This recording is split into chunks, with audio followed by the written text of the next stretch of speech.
Hello everyone, welcome back to the channel. I'm Trix, of course, and today we're going to talk about SpellJammer again for TTRPG Tuesday.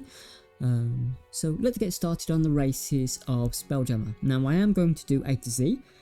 Some of these are non-playable races or NPC races, or monsters that you can encounter in SpellJammer. We're going to do 2 in this video, and then we're going to look at 2 more. There are quite a lot of data about these first 2 races, so that's why it's only going to be the 1 video with the 2 races. So let's start with, in alphabetical order, the Arrtuk. What's an Arrtuk? An Arrtuk is a nomadic vegetable creature that organize themselves into small tribes. They are quite of average intelligence, but their homeworld was destroyed by some sort of beholder, or one of the various beholder warlords in the beholder empire. They absolutely detest them with an insane passion and will not have anything to do with them and go on extreme ways to try and destroy them. You see, before they were destroyed, they managed to capture a few SpellJammer ships during the war. I'm not sure if these were beholder vessels or other vessels, it doesn't exactly say. But what is known is that they have large flotillas and organise themselves into roaming clans which travel the various bodgisome and wild space areas in an effort to not only just exist, but to seek revenge on those who destroyed their homeworld. They are lawful evil in 2nd edition, and the elders tend to have magic. Basically,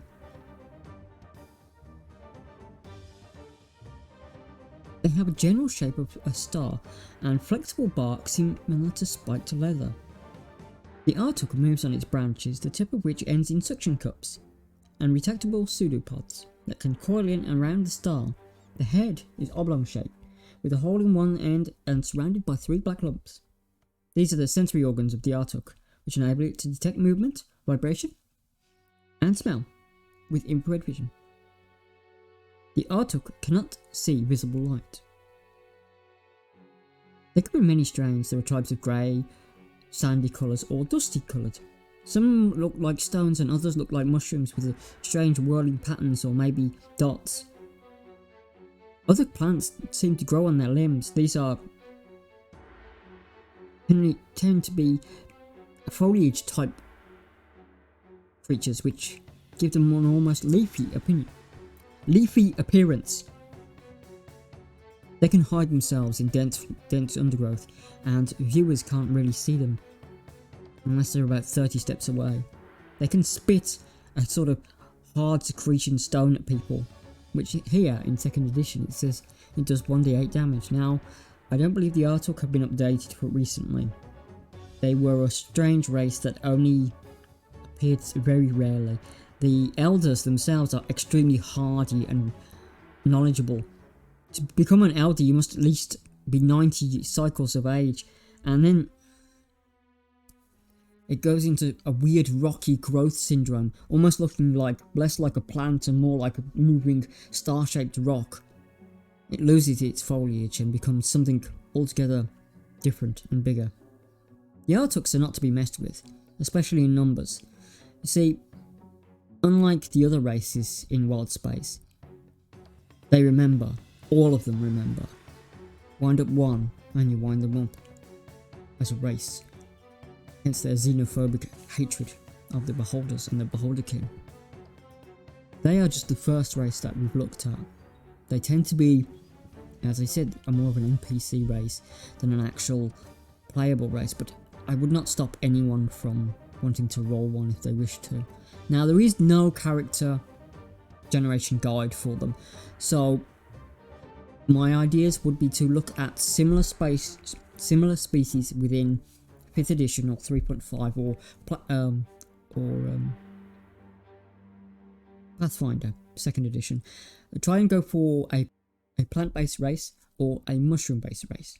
If you want to play an elder, remember elders are much different. They're more stony, hardy, golem-like.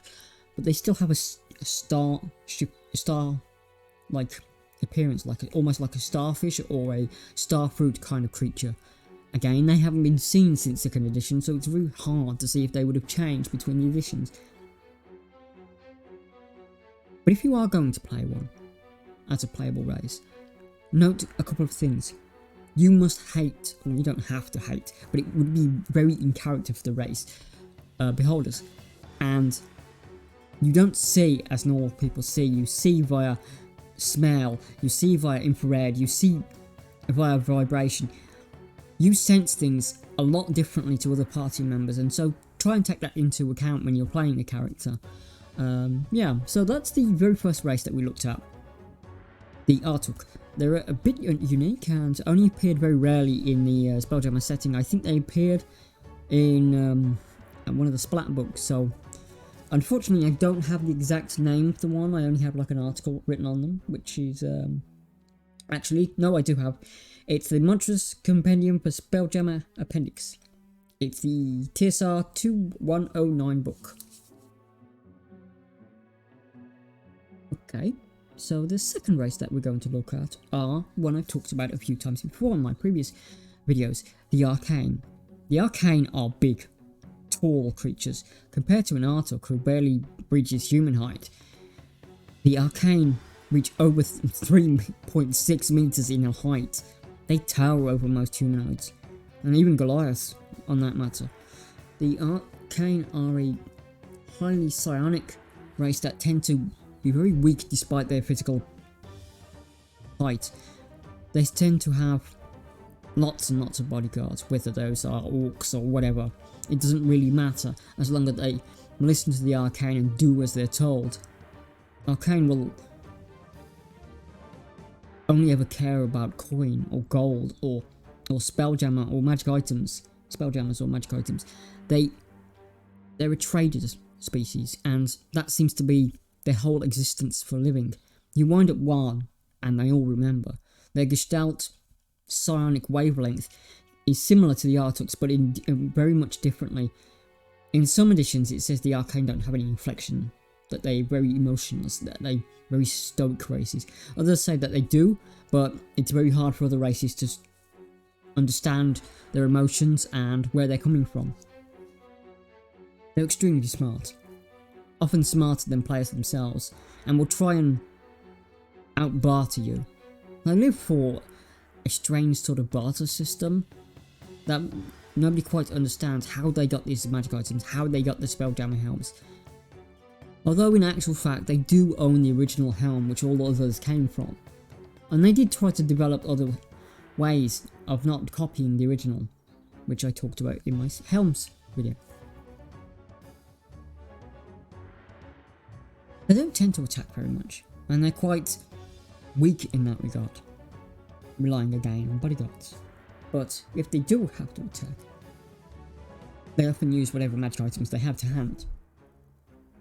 Then cast invisibility, maybe try and sneak away, or dimension door if pushed for it. Remember, if you do manage to kill one, they'll all remember, and none of them will deal with you until you either make a sufficient restitution, or you are dead.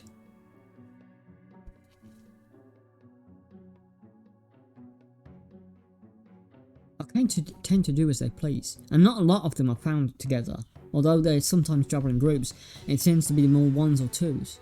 You'll find an odd merchant in a city or at a port. Maybe one will come in with a vessel, completely crewed with other creatures. Again, adding to the mysteriousness of the race. The Arcane will never ever give you a refund, so if your item breaks they will claim it's your fault. They are shrewd businessmen and almost mercurial in their nature sometimes, especially when it comes to trading. A slight will end a deal completely, and you will no longer be served by them until you either pay them an exorbitant amount or make a restitution another way. Can you play them? Well, again, there's no real rules to play the race. They tend to be NPCs, and there tends to be not a lot of them. Again, this is another race that hasn't been updated since 2nd edition. It's very weird how that we've had some SpellJammer content in 3rd, 4th and 5th and the core, I would call it, race that makes the setting flow is not updated, and therefore, well, so if you want to play one, my advice would be to find a similar stoic race, maybe one of the elf subtypes, and just make them extremely tall, or maybe a Goliath subtype could work, but Goliaths tend to be extremely strong and the Arcane don't, so that's maybe a no. I mean, you could alter the Goliath archetype and give them extremely high intelligence, and use the strength and constitution modifiers for intelligence and wisdom. That's one way of doing it. I'm not sure about Pathfinder. I mean, there are lots of other races out there that might fit. I mean, you might be able to use one of the Gith races if, again, you tweak it a bit, but again, you'd need to say that they're extremely tall, and Gith tend to be rather human height.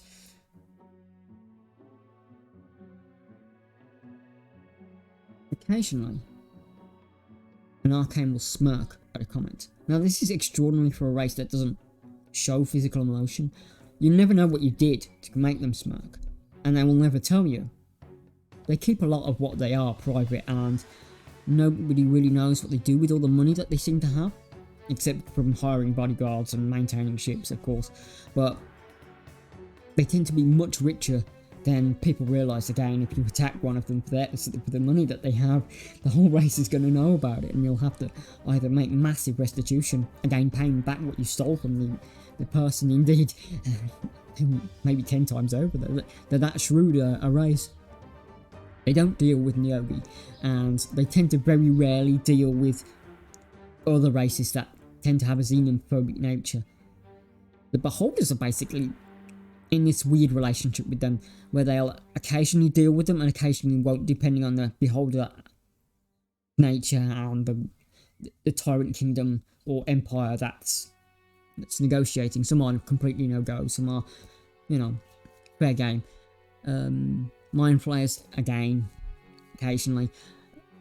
But they hate the Neogi with a passion, and occasionally one might say, if you kill that Neogi, you don't owe our race anymore. And that one Neogi might be a battle fleet. So, be prepared to use them in such a way. They are extremely rude. Okay, so we looked at a couple of races there. That's quite an in-depth video. I've put some pictures on the video here of the two races that I talked about, the Arrtuk and the Arcane. I hope that was a little bit illuminating. Next time we're going to look at some other races beginning with A. Some of them are going to be creatures again. So stay tuned for that one. Thank you everyone, and take care of yourselves. Bye.